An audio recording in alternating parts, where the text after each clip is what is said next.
भगवद गीता में आज हम लोग छठे अध्याय के अंतिम श्लोक की चर्चा करेंगे।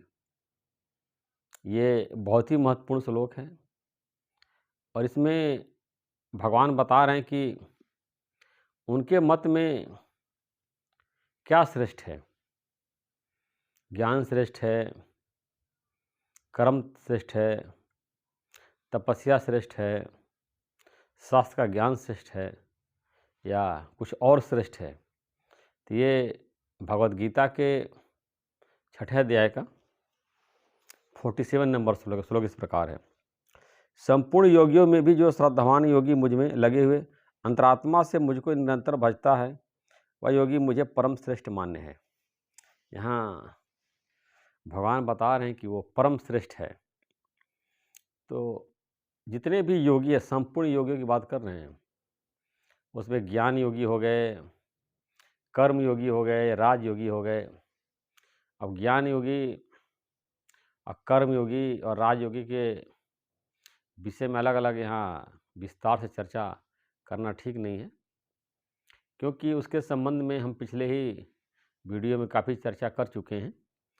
तो भगवान बता रहे जितने प्रकार के योग है, पिछले श्लोकों में बताया कि तपस्या करने वाला है या शास्त्र का ज्ञाता है, पंडित है, तरह तरह के कर्म करने वाला, पुण्य कर्म करने वाला कोई व्यक्ति है, उसमें योगी श्रेष्ठ है।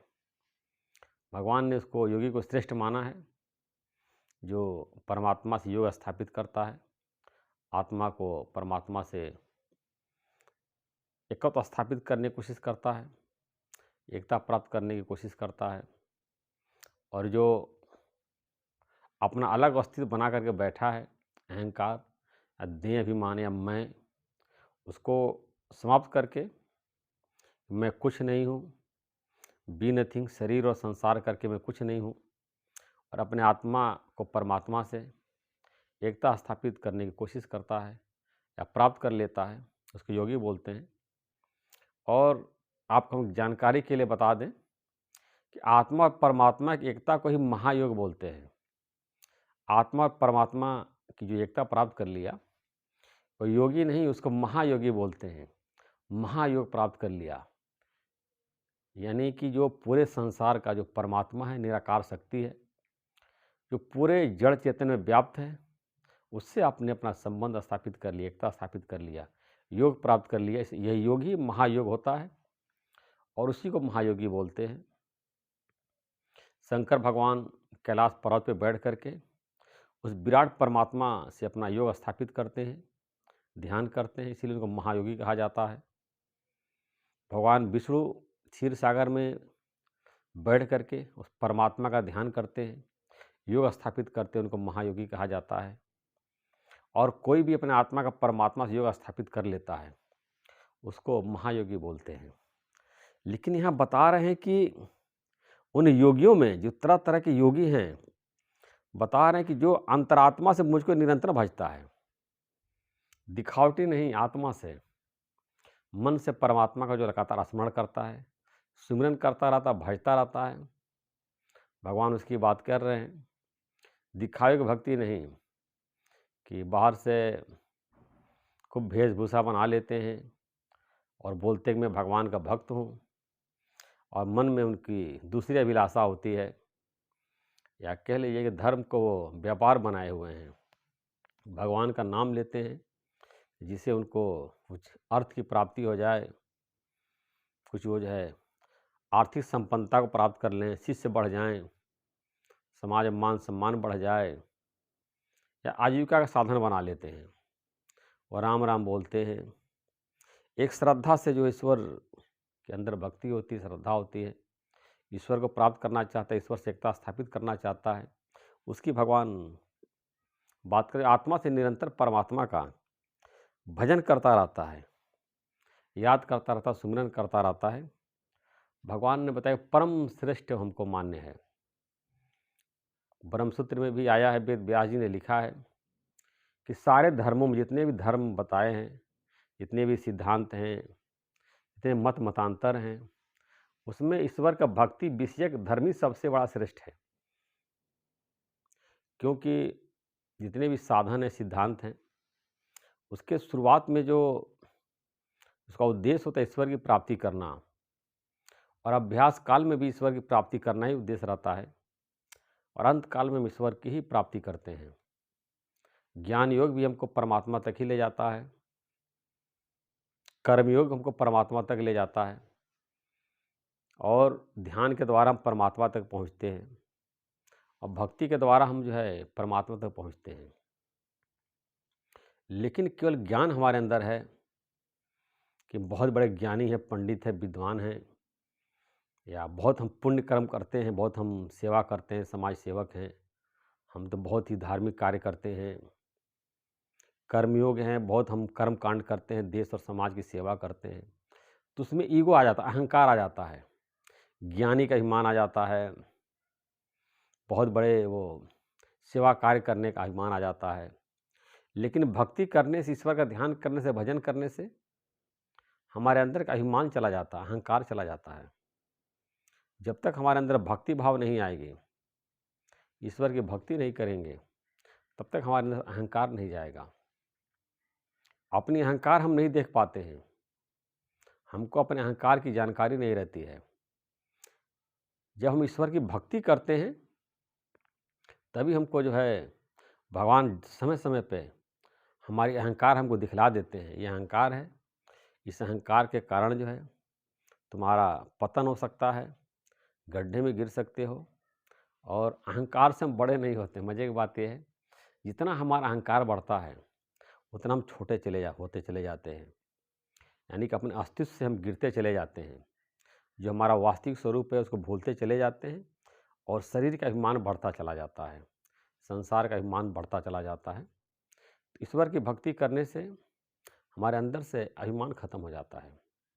लेकिन ऐसा नहीं कि हमारे अंदर ज्ञान नहीं होना चाहिए, हमारे अंदर सेवा नहीं होना चाहिए, परोपकार नहीं होना चाहिए, हमारे जीवन में तपस्या नहीं होना चाहिए।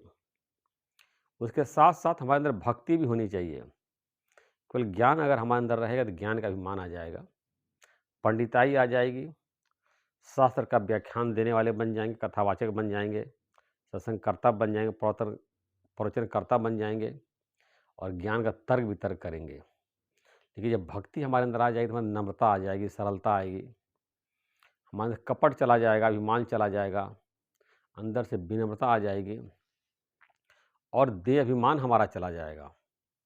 ज्ञान से जो है हमारा अभिमान बढ़ता है, और भक्ति अंदर के अभिमान को ख़त्म करता है। लेकिन ईश्वर की भक्ति तभी हमारे अंदर आती है जब जो है ईश्वर की कृपा होती है। इसीलिए गुरु ग्रंथ साहब में आया है, सो सुमिरे जिस आप सुमरावे। भगवान का सिमरन वही करता है जिसको भगवान अपनी भक्ति करने की आज्ञा देते हैं, भक्ति करने की परमिशन देते हैं। हर आदमी ईश्वर की भक्ति नहीं कर सकता है। ईश्वर की भक्ति बहुत बड़ी चीज़ है। ईश्वर के भक्ति के द्वारा हम सारे तापस छूट जाते हैं। बहुत बड़ी ईश्वर की कृपा होती है, उसको भगवान की भक्ति प्राप्त होती है।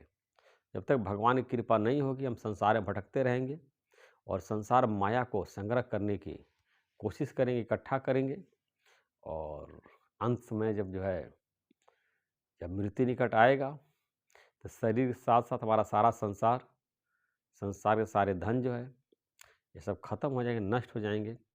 लेकिन भक्ति के द्वारा, ज्ञान के द्वारा जो हमारा चित्त निर्मल है, अंतःकरण शुद्ध हुआ है, और जो हमारे अंदर परिवर्तन हुआ, ट्रांसफॉर्मेशन हुआ है, शरीर छूटने के बाद हम ब्रह्मलोक में, स्वर्ग में, परमधाम में, जैसी होगी परमात्मा हमको सही और अच्छा गति प्रदान करते हैं, अपना स्वरूप दे देते हैं।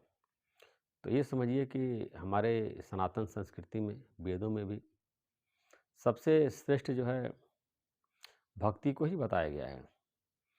तो आपको हमेशा इस बात का ध्यान रखना है कि कहीं भी हमारे अंदर जो है अभिमान नहीं आ जाए। हम तो देखते हैं कि ईश्वर की भक्ति करने से, परमात्मा का नाम लेने से हम कितने बड़े मुसीबत में हो, हर व्यक्ति इस बात को महसूस किया होगा, फील किया होगा कि केवल ओम का जाप करने से मन शांत हो जाता है। क्या ऐसी बात है? ओम का स्मरण करने से, ओम जाप करने से मन हमारा शुद्ध हो जाता है और कभी किसी क्षण भगवान को याद करते हैं, भगवान को सिमरन करते हैं, भगवान जो है तुरंत जो है हमारी वो मनोकामना पूरी करते हैं। हम जो चाहते हैं भगवान वो पूरा कर देते हैं। कोई ऐसी बात नहीं, हमारी कोई ऐसी इच्छा नहीं जो भगवान पूरा ना कर सकें। ईश्वर सर्वसमर्थ हैं और हमारे हर एक मनोकामनाओं को पूरा करने के लिए सक्षम हैं। जो इच्छा करियो मन माही, प्रभु प्रताप कुछ दुर्लभ नाही। तो इस श्लोक के समापन में भगवान यही बता रहे हैं कि भक्ति सबसे श्रेष्ठ है। भगवान जो है का मत है ये। अगर भगवान जिसको सबसे श्रेष्ठ बता रहे हैं वही सबसे श्रेष्ठ है। लेकिन ज्ञान को भी हमको समझना, सिद्धांत को समझना, धर्म को समझना, न्याय को समझना है, सब कर्म कैसे करना चाहिए, ज्ञान, ये सब समझना जरूरी है। लेकिन ये समझिए उसके साथ साथ भक्ति सबसे श्रेष्ठ है। यहाँ बताते जो ज्ञानी होता है उसको बोलते हैं बड़ा बच्चा होता है, या उंगली पकड़ के जो चलने वाले बच्चे होते हैं। भगवान का बड़ा बच्चा ज्ञानी होता है या जो उंगली पकड़ के चलते हैं। लेकिन भक्त बताते गोद का बच्चा होता है, बहुत सुरक्षित रहता है। भगवान के भक्ति में हम एकदम सुरक्षित रहते हैं और ज्ञान के दौरान अहंकार आ सकता है और हम कभी गड्ढे खाई में गिर भी सकते हैं और परमात्मा से बिछड़ भी सकते हैं। लेकिन अगर हम भगवान की भक्ति करते रहेंगे तो भगवान जो है हमको पकड़े रहेंगे। इसमें एक दृष्टांत है कि एक व्यक्ति जो है नदी पार कर रहा था, तो लड़की अपने बाप का हाथ पकड़े हुए थी। तो फिर लड़की ने कहा कि ऐसा है पिताजी, आप मेरा हाथ पकड़ लीजिए। हम हाथ आपका पकड़े हुए शायद मेरा हाथ छूट जाए, लेकिन आप मेरा हाथ पकड़ लेंगे तो कदापि जो है अब मेरा हाथ नहीं छूटेगा, आप हम छोड़ेंगे नहीं, अब मैं नदी में डूबूंगी नहीं। तो हम परमात्मा का पकड़े रहते हैं, हाथ पकड़े रहते हैं, सहारा लिए रहते हैं। शायद छूटने का एक बार संभावना है कि छूट जाए, लेकिन परमात्मा हमारा हाथ पकड़े रहते हैं, हम परमात्मा का सहारा लिए रहते हैं। परमात्मा जब हमको पकड़ लेते हैं, हमारा हाथ पकड़ लेते हैं, हमको सहारा देते हैं, तो हम भवसागर में नहीं बहने पाते हैं और संसार जो है हमको भवसागर से निकाल देते हैं और हमको मोक्ष प्रदान कर देते हैं और अपना स्वरूप प्रदान कर देते हैं। और जो है हम जो है जीवन मुक्त होकर के संसार में विचरण करते हैं।